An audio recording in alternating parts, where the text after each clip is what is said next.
Welcome back. All right, today we're going to climb this incredible pyramid, but, it's not made of stone. We're diving deep into a framework from the spiritual seek, and it's basically a map of our own inner world, the 7 levels of consciousness. I mean, it's one of those huge questions, right? What even is consciousness? Is it just, a bunch of neurons firing, or is there something more to it? Well, today we're going to look at one really cool map that tries to chart its journey, all the way from our most primal, basic instincts to those really profound, transcendent moments. So here's how we're going to tackle this.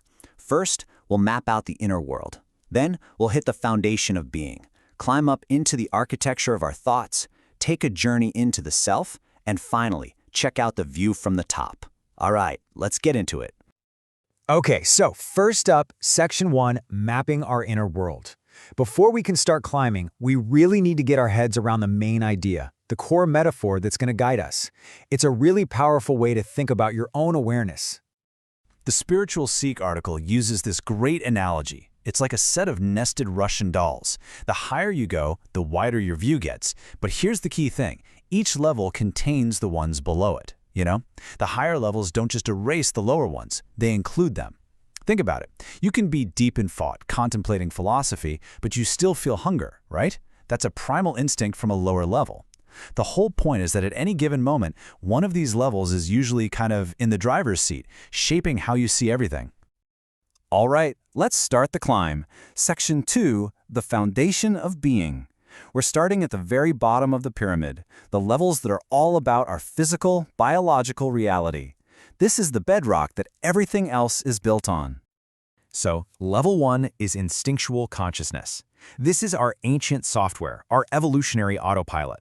It's all about survival, fight, flight, food, and, well, making more of us. It's that jolt of adrenaline you get when a car screeches its tires, or how you automatically pull your hand back from a hot stove. You don't think about it, it just happens. The article actually links this to what Freud called the id, that deep, raw, immediate drive for survival. Okay, so building right on top of that basic survival instinct, we get to Level 2, Material Consciousness. This is where security isn't just about not being eaten. It's about what you have. The house, the money in the bank, the steady job. It's about building a fortress of physical security. Then, we take another step up to Level 3, Sensorial Consciousness. And here the focus shifts. It's not just about owning the expensive meal. It's about truly experiencing it. Savoring the taste, smelling the aroma, feeling the texture. Your 5 senses become the main way you connect with the world. And this quote, this is just perfect. Feelings come and go like clouds in a windy sky. Conscious breathing is my anchor. Thich Nhat Hanh really nails it here.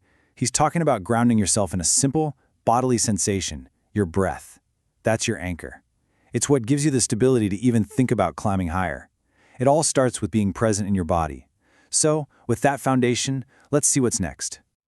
Okay, now we're moving up. Section 3, the architecture of thought. We're leaving the world of just direct physical experience and climbing into the world of the mind. This is a huge shift. It's where we go from just feeling things to actually trying to understand them. So we're at Level 4 now, Mental and Rational Consciousness. This is the game changer. It's where raw data from our senses gets turned into a story, into meaning. Think about it. It's the difference between just feeling rain on your face and looking at a weather map to predict that it's going to rain tomorrow.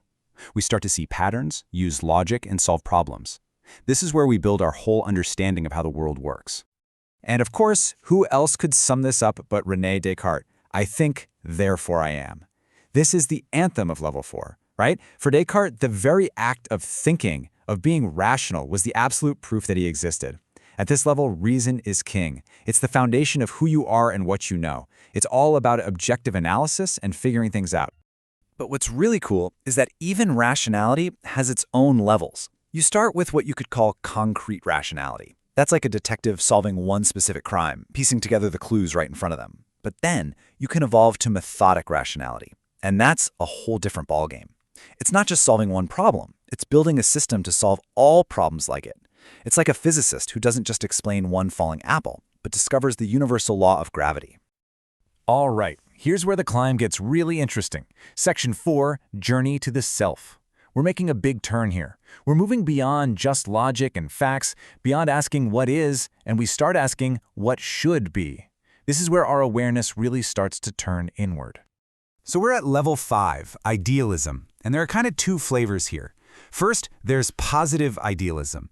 This is about taking your values, like justice or beauty or truth, and trying to make the world a better place. You know, the activist fighting for a cause, the artist trying to create something beautiful. It's very action-oriented.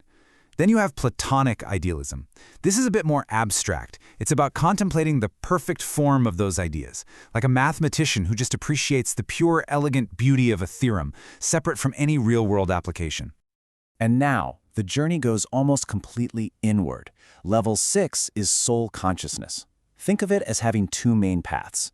There's the contemplative path, which is really a journey of addition.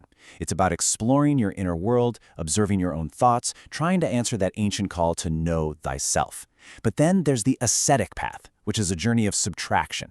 It's about finding freedom by letting go, detaching from worldly things to achieve a kind of spiritual liberation.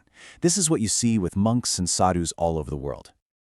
Okay, we're almost there. Section 5, the view from above. As we get to the very top of the pyramid, the whole perspective just shifts. Everything looks different from up here. And that feeling of being a separate me, well, that starts to change in a really big way. And here we are, level 7, spiritual consciousness. This is the summit.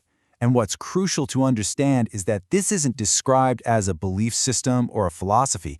It's a direct perception, a feeling, a knowing, a fundamental unity with everything.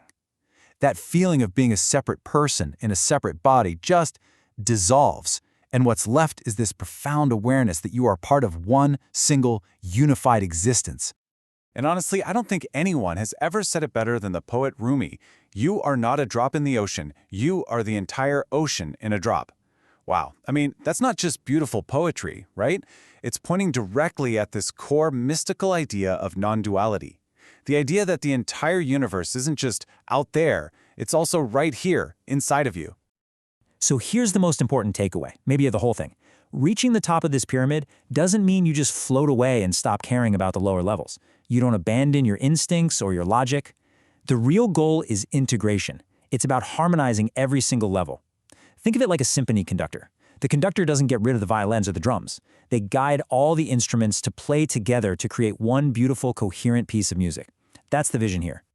And there you have it, the whole pyramid of consciousness, from that instinctual base all the way up to the spiritual peak. Remember, it's not a ladder where you kick away the rungs below you. It's a complete map of our human potential, a map of the entire inner landscape that's available for us to explore. So, as we wrap this up, I want to leave you with a question to chew on. Looking at this pyramid, which level do you think guides you the most in your day-to-day life? And look, this is absolutely not about judging yourself or anyone else. Every single level has its place and its purpose. It's just about awareness. Because once you know where you are on the map, that's the only way you can start to think about where you might want to go next.